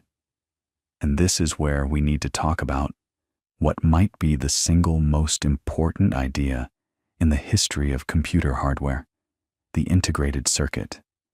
Because transistors were great, but they still had to be individually manufactured, individually wired, individually soldered onto circuit boards. Every connection was a potential point of failure. Every wire had to be placed by hand, or at best by semi-automated processes. As circuits got more complex, the wiring problem became a nightmare. Engineers called it the tyranny of numbers. You could design a circuit that needed 10,000 transistors, but actually building it, actually connecting all those components reliably, was incredibly difficult and expensive. 2 people solved this problem almost simultaneously, and neither one knew what the other was doing. Jack Kilby, working at Texas Instruments in Dallas, demonstrated the first integrated circuit in September 1958. He'd been at the company for only a few months, and when everyone else went on a mandated summer vacation, Kilby was too new to have earned vacation time. He stayed behind in the lab and had this idea. What if you didn't build a circuit from separate components wired together? What if you made all the components, transistors, resistors, capacitors, out of the same block of semiconductor material? One piece of germanium with everything built right into it. No wires between separate parts. No soldering. Just one monolithic piece of material with the entire circuit embedded inside it. Kilby's first integrated circuit was rough. It was a small slab of germanium with a few components, and it still had some tiny gold wires connecting things on the surface. It wasn't pretty, but it worked. He demonstrated it to his bosses on September 12, 1958, and it was immediately clear that this was something profound. Meanwhile, about 6 months later, Robert Noyce at Fairchild Semiconductor, one of the traitorous 8, remember, independently came up with his own version of the integrated circuit, and Noyce's approach was actually more practical and more manufacturable. He used silicon instead of germanium, and he used a planar process that Jean Herney, another Fairchild engineer, had developed, which allowed all the components and their connections to be built up in flat layers on the surface of the silicon using photographic techniques. No hand wiring at all. Noyce's version was the one that could be mass-produced. So who invented the integrated circuit? Both of them. Kilby got there first with the concept, and he eventually received the Nobel Prize for it in 2000. Noyce had died in 1990 and couldn't share it. But Noyce's planar approach became the basis for how integrated circuits are actually manufactured to this day. The patent dispute between Texas Instruments and Fairchild dragged on for years before they eventually agreed to cross-license. It's one of those cases where the idea was so ripe, so clearly the next necessary step, that two brilliant people reached it almost simultaneously from different starting points. That happens more often in the history of technology than you might think. Now think about what the integrated circuit actually means. Instead of a circuit board covered in thousands of individual transistors, each one a separate little component soldered in place, you have a single chip, a tiny piece of silicon, with all those transistors built right into it, along with all the wiring between them. The implications are staggering. It's smaller, obviously. It's lighter. It's cheaper, because you're manufacturing one thing instead of thousands of things. It's more reliable, because there are fewer connections to fail. And it's faster, because the electrical signals don't have to travel as far between components. And here's the kicker. The same photographic manufacturing process that lets you build an integrated circuit also lets you shrink it. If you can make the patterns on the silicon finer, more precise, you can fit more transistors into the same space, or the same number of transistors into a smaller space. And in 1965, Gordon Moore, the same Gordon Moore from Fairchild, the same one who would co-found Intel, wrote a paper for Electronics magazine, in which he observed that the number of components on an integrated circuit had been doubling roughly every year since the integrated circuit was invented. He predicted this trend would continue for at least another decade. Later, around 1975, he revised the doubling period to roughly every 2 years.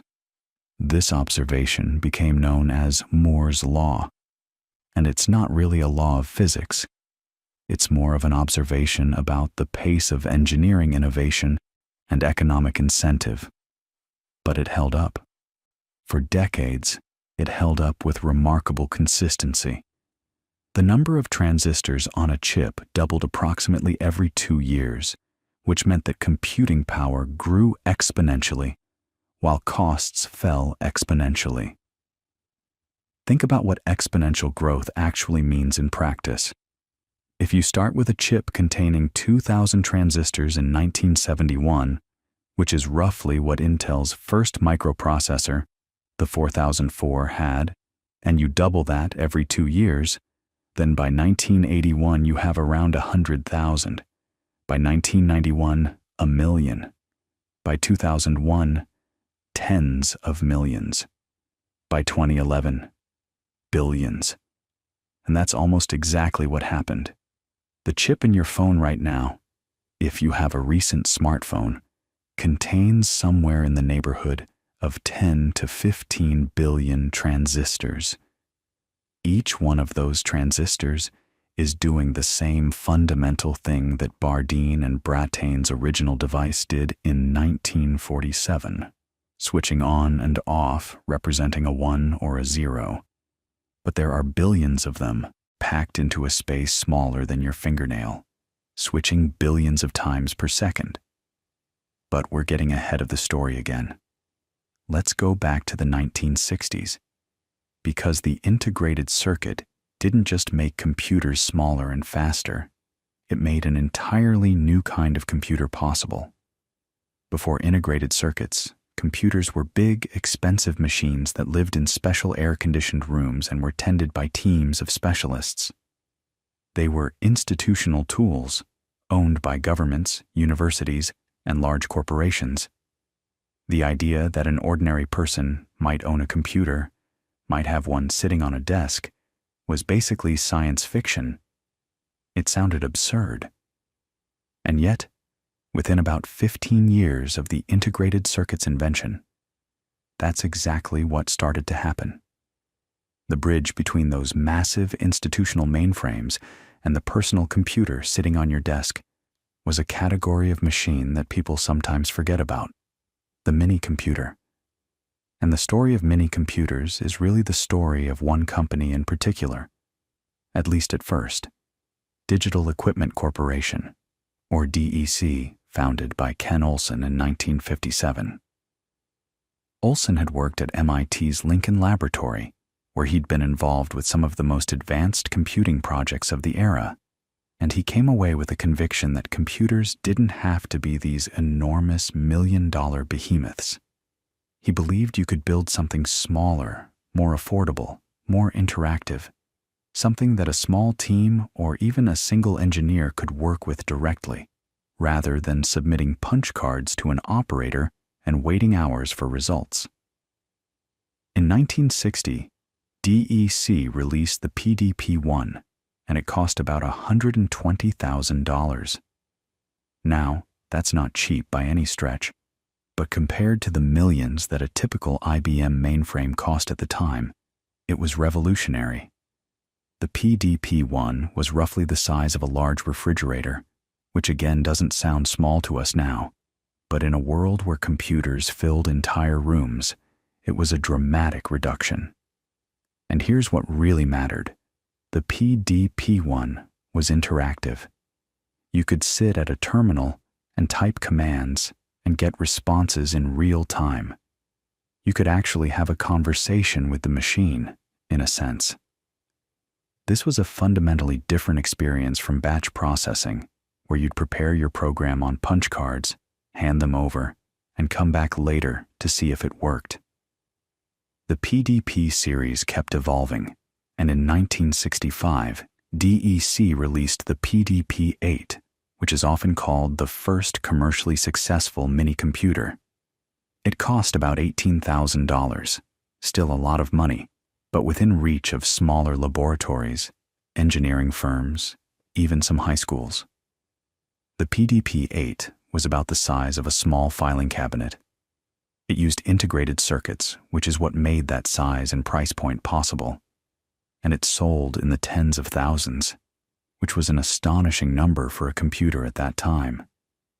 Suddenly, computing wasn't just for the biggest institutions anymore. It was spreading outward, becoming accessible to a much wider range of people and organizations. But here's the thing that really set the stage for personal computing. The mini-computer era changed the culture around computers. It created a generation of people who were used to interacting with machines directly, who saw computers not as distant, intimidating institutional resources, but as tools they could touch and experiment with and even play with. Some of the earliest computer games were written on mini-computers.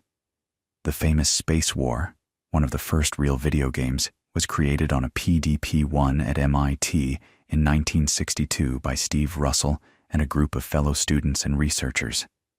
They did it for fun. They did it because they could.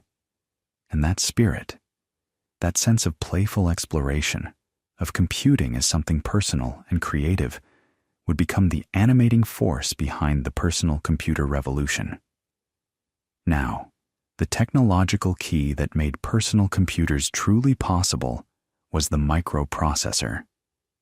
We mentioned Intel's 4004 earlier, that first microprocessor from 1971 with its roughly 2,000 transistors. The story behind it is wonderful. Intel was a young company at that point. Noyce and Moore had founded it in 1968, just a year after leaving Fairchild. Their original business was making memory chips, not processors. But in 1969, a Japanese calculator company called Busicom approached Intel to design a set of custom chips for a new line of calculators. The original plan called for 12 different custom chips, each handling a different function. An Intel engineer named Ted Hoff looked at that design and thought it was unnecessarily complex. He proposed something radical. Instead of 12 specialized chips, why not build one general-purpose chip that could be programmed to perform all those different functions? A computer on a chip. Hoff's idea was elegant, but it needed to be turned into reality. And that's where Federico Fagin came in. Fagin, an Italian physicist and engineer who had previously worked at Fairchild, led the actual design and fabrication of the 4004. He worked with incredible intensity. By some accounts, he was the one who truly made the chip work, translating the architectural concept into a functioning piece of silicon. The 4004 was released in November 1971, and it could perform about 60,000 operations per second. That's laughably slow by today's standards, but the point wasn't raw speed. The point was that an entire central processing unit, the brain of a computer, now fit on a single chip about the size of your pinky fingernail. Intel followed the 4004 with the 8008 in 1972, and then the 8080 in 1974, and each generation was dramatically more capable than the last.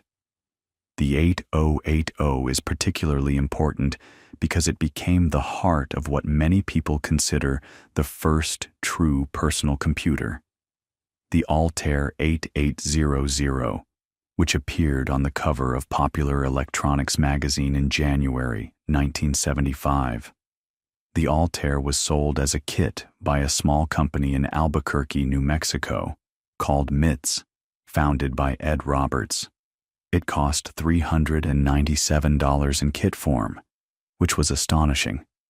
For the first time, an individual hobbyist could own an actual computer for less than the price of a good television set. Now, the Altair 8800 was not exactly user-friendly.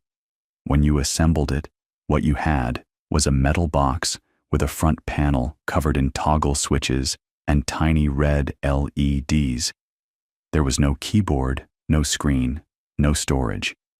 You programmed it by flipping switches to enter binary code, one instruction at a time, and the LEDs would light up to show you the result. It was, honestly, pretty tedious. But it didn't matter. The response was overwhelming. Thousands of orders poured in. Hobbyist clubs sprang up around the country, most famously the Homebrew Computer Club in Silicon Valley, where enthusiasts would gather to share ideas, swap software, and show off their creations. And this is where two figures enter the story who would reshape everything. A young Steve Wozniak, a brilliant engineer who loved designing elegant hardware, attended those homebrew meetings and was inspired to build something better than the Altair. His friend Steve Jobs saw the commercial potential. Wozniak designed the Apple I in 1976, a fully assembled circuit board that you could connect to a keyboard and a television set. It was simple and clever, and Jobs insisted they sell it as a product. They built them in the Jobs family garage, sold about 200 units, and used the proceeds to fund something far more ambitious. The Apple II, released in 1977, was a genuine leap.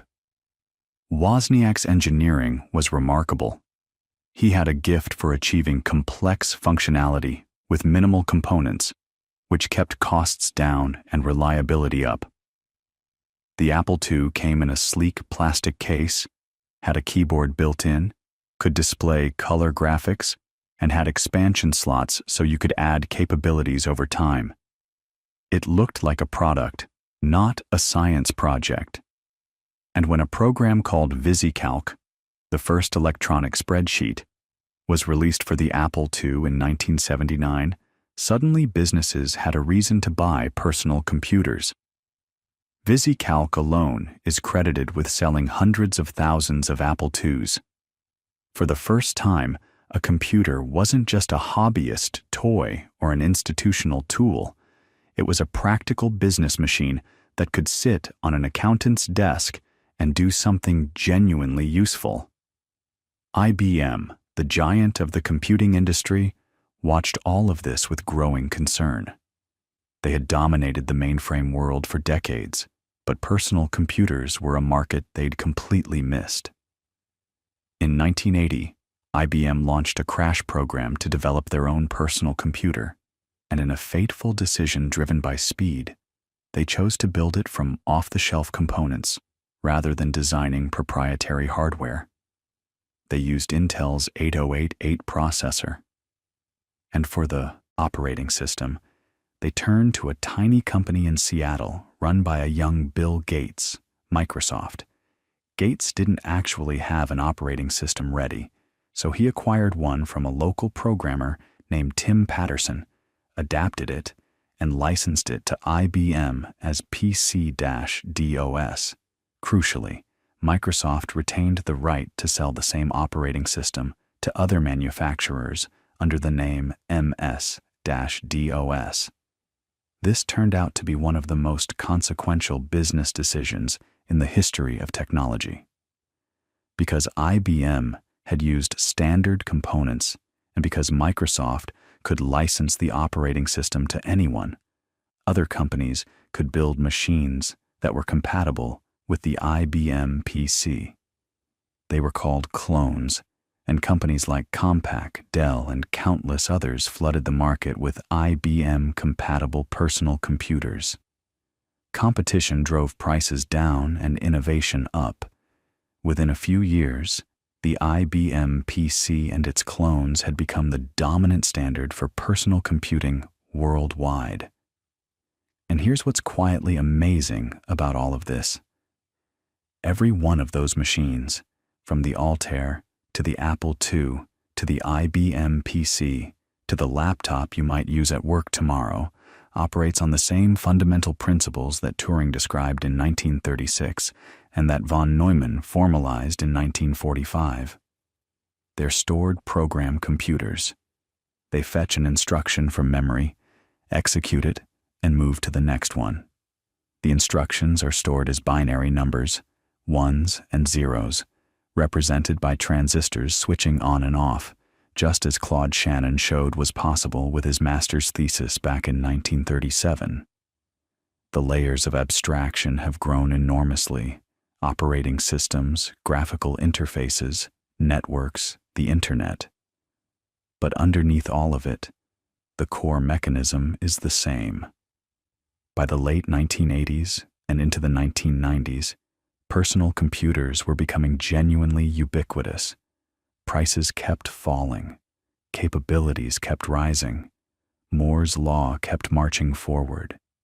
And then something happened that transformed the personal computer from a powerful standalone tool into something far more profound. It got connected. The Internet, which had been gestating in various forms since the late 1960s, as a military and academic research network called ARPANET, began to reach ordinary users. And when Tim Berners-Lee created the World Wide Web in 1989 and the first graphical web browsers appeared in the early 1990s, the personal computer became a window into a global network of information and communication that would have seemed like pure fantasy just a generation earlier. But the hardware story doesn't end with the desktop PC, because even as personal computers were conquering the world, engineers were already pushing towards something even more ambitious, making computers not just personal, but portable, and then pocket-sized, and then, eventually, something you carry with you everywhere you go, something so integrated into your life that you feel its absence like a missing limb. That push toward portability, it didn't come out of nowhere. Engineers had been dreaming about portable computers almost as soon as the first desktops appeared, and the first serious attempt to make it real came from a place you might not expect. In 1981, the same year IBM launched its PC, a British-born engineer and entrepreneur named Adam Osborne released the Osborne 1. It weighed about 24.5 pounds, which, let's be honest, is not what most of us would call portable today. It was more like luggable. It had a tiny 5-inch screen about the size of a postcard, and it folded up into something resembling a bulky sewing machine case. But it had a handle. You could carry it. You could take it on a plane, set it up in a hotel room, and do actual work. It ran CP/M, the operating system that was dominant before MS-DOS took over, and it came bundled with software worth more than the machine itself, which was part of Osborne's marketing genius. The whole package cost just under $1,800. It sold well. For a while. The company eventually collapsed, partly because Osborne made the fatal mistake of pre-announcing a much better successor model, which caused everyone to stop buying the current one. That particular business blunder is still sometimes called the Osborne effect. But the idea was out there now. Computers could travel with you. And through the 1980s, a whole category of machines emerged. Compaq made a portable IBM compatible in 1983.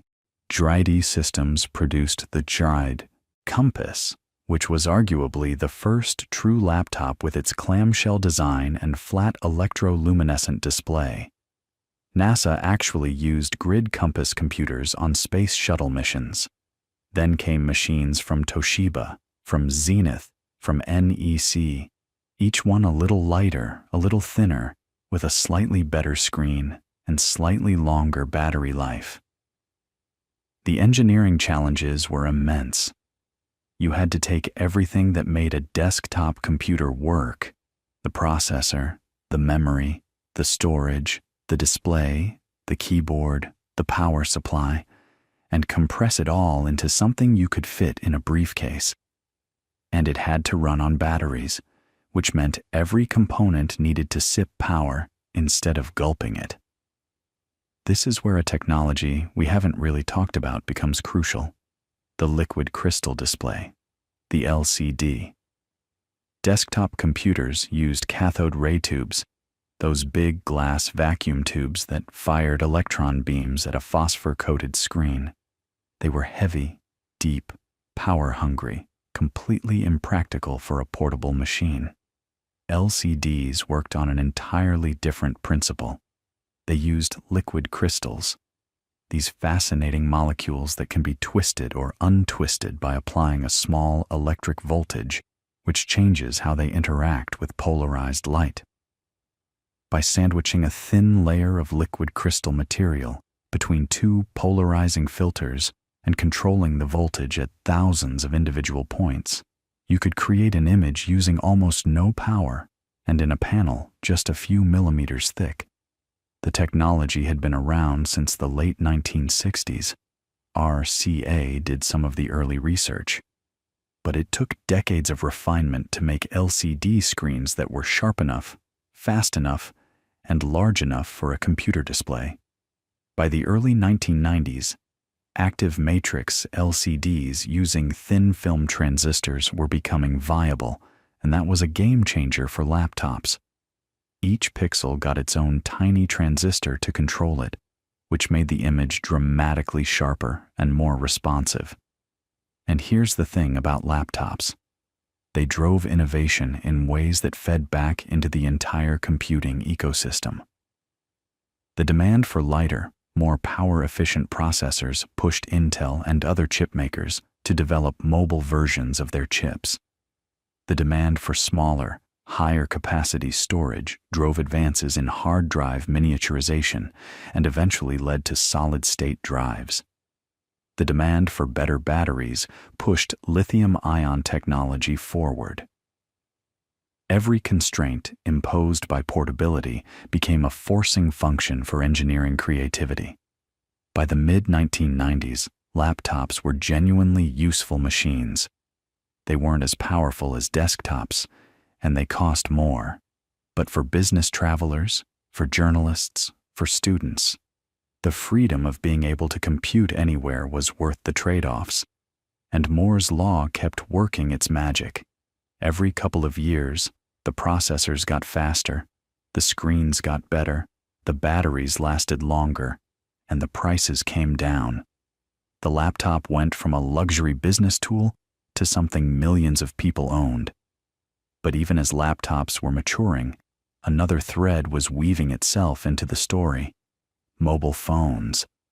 And this is where things get really interesting, because the convergence of computing and telecommunications is one of the most consequential technological developments in human history. Mobile phones themselves have a history that stretches back further than most people realize. Motorola engineer Martin Cooper made the first handheld cellular phone call in April 1973, standing on a street in Manhattan, calling his rival at Bell Labs. Because of course he did. The phone he used, the Dynatac prototype, weighed about 2.5 pounds and looked like a brick. It took another decade before the first commercial cellular phones hit the market in 1983, and they were enormous, expensive, and had maybe 30 minutes of talk time. Through the late 1980s and 1990s, cell phones got smaller, cheaper, and more capable. But they were still fundamentally phones, devices for making voice calls, and eventually for sending short text messages. The idea of merging a phone with a computer, creating what we'd now call a smartphone, emerged gradually. There were early attempts, like the IBM Simon in 1994, which had a touchscreen, could send emails and faxes, and ran simple applications. It was ahead of its time in concept, but limited by the technology available. Palm launched the Palm Pilot in 1997, which wasn't a phone but was a handheld computer, a personal digital assistant that showed millions of people what it felt like to carry a small computing device in your pocket. BlackBerry, starting in the late 1990s, combined email with phone functionality and became the essential tool for business professionals. Nokia's phones, especially in Europe and Asia, became incredibly sophisticated, with some models running the Symbian operating system and offering web browsing, cameras, and downloadable applications. But the moment that truly changed everything, the moment that fused all these threads into something new, came on January 9th, 2007, when Steve Jobs walked onto a stage in San Francisco and introduced the iPhone, now The iPhone wasn't the first smartphone. It wasn't even the first phone with a touchscreen. But what Apple did was rethink the entire experience from scratch. The interface was built around a capacitive multi-touch screen. No stylus, no physical keyboard, just your fingers on glass. The software was designed so that ordinary people, not just tech enthusiasts, could use it intuitively. And the hardware inside was remarkable, a processor derived from ARM's architecture, which we should talk about for a moment because it's a fascinating part of this story. ARM, originally Acorn RISC Machines, later Advanced RISC Machines, grew out of a small British computer company called Acorn Computers in the 1980s. They designed a processor architecture based on reduced instruction set computing, or RISC, which used simpler, more streamlined instructions compared to the complex instruction sets that Intel's x86 processors used. The advantage of RISC designs was that they could be made extremely power efficient. They did less work per instruction, but they did it faster and with less energy. For desktop computers plugged into wall outlets, this wasn't a huge selling point. But for battery-powered devices, it was everything. ARM didn't manufacture chips themselves. They licensed their designs to other companies, who could then customize and fabricate the actual silicon. This business model turned out to be incredibly powerful. By the time the smartphone revolution arrived, ARM-based processors were the obvious choice for mobile devices because they could deliver meaningful computing power while sipping tiny amounts of battery life. The iPhone's processor, the screen, the sensors, accelerometers to detect orientation, a proximity sensor, ambient light detection. All of these represented the culmination of decades of miniaturization, of Moore's law grinding away year after year, of materials science advances, of manufacturing precision that would have been unimaginable to the engineers who built ENIAC. Think about that for a second. ENIAC filled a room, weighed 30 tons, used 18,000 vacuum tubes, and could perform maybe 5,000 additions per second. The processor in a modern smartphone, something like Apple's A17 Pro or Qualcomm's latest Snapdragon, contains billions of transistors, each one so small that you could fit thousands of them across the width of a human hair, and it can perform trillions of operations per second. Trillions. And it runs on a battery for hours.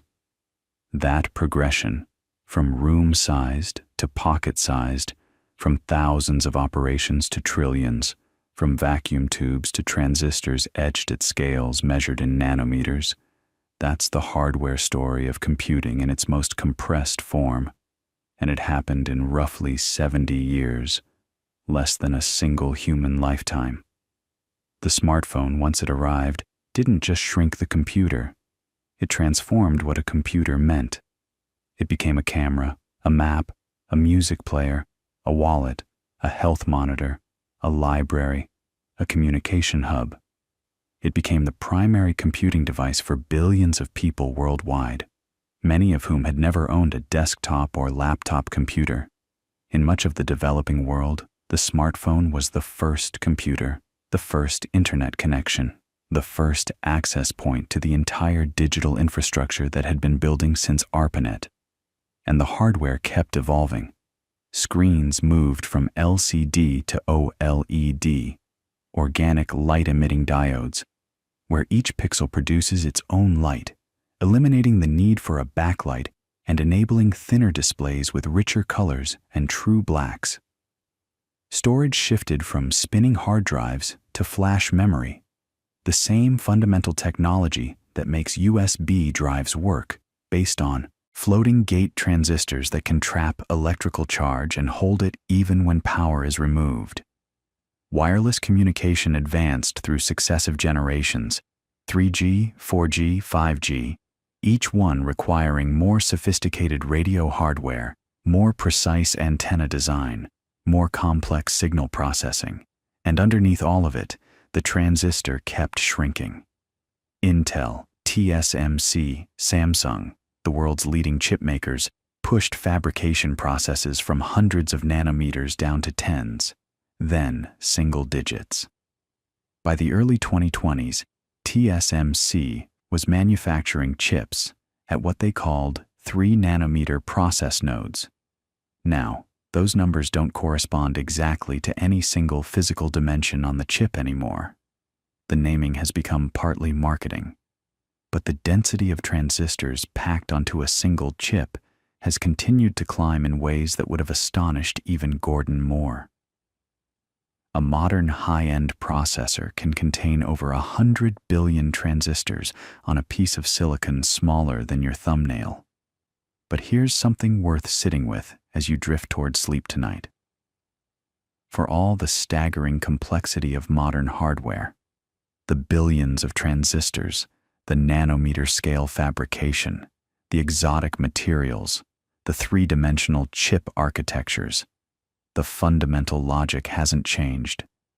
Every one of those transistors is still doing what Claude Shannon described in 1937, implementing Boolean logic, and gates, or gates, not gates, true or false, 1 or 0. Every photograph on your phone, every message you send, every song you stream, every map route you follow, it's all ones and zeros, processed by logic gates, stored in memory cells, shuttled along buses, exactly the way von Neumann sketched out in that 1945 report. And those ones and zeros, they're being manipulated by a machine that is, at its conceptual heart, a Turing machine. It reads symbols, follows rules, writes new symbols, and moves to the next instruction. Alan Turing, sitting in that garden in 1935, imagining an abstract mathematical device to solve a problem in pure logic, he described the architecture of every computer that has ever existed and every computer that exists today. He couldn't have known that. He wasn't trying to invent a practical machine.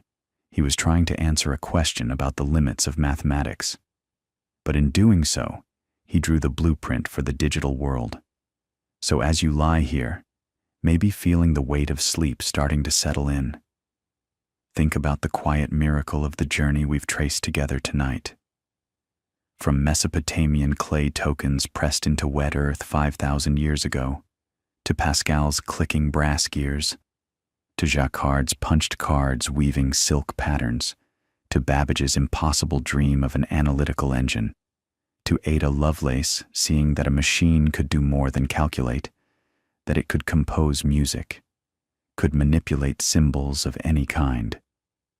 From Hollerith's census machines to the vacuum tubes of ENIAC glowing in a room at the University of Pennsylvania.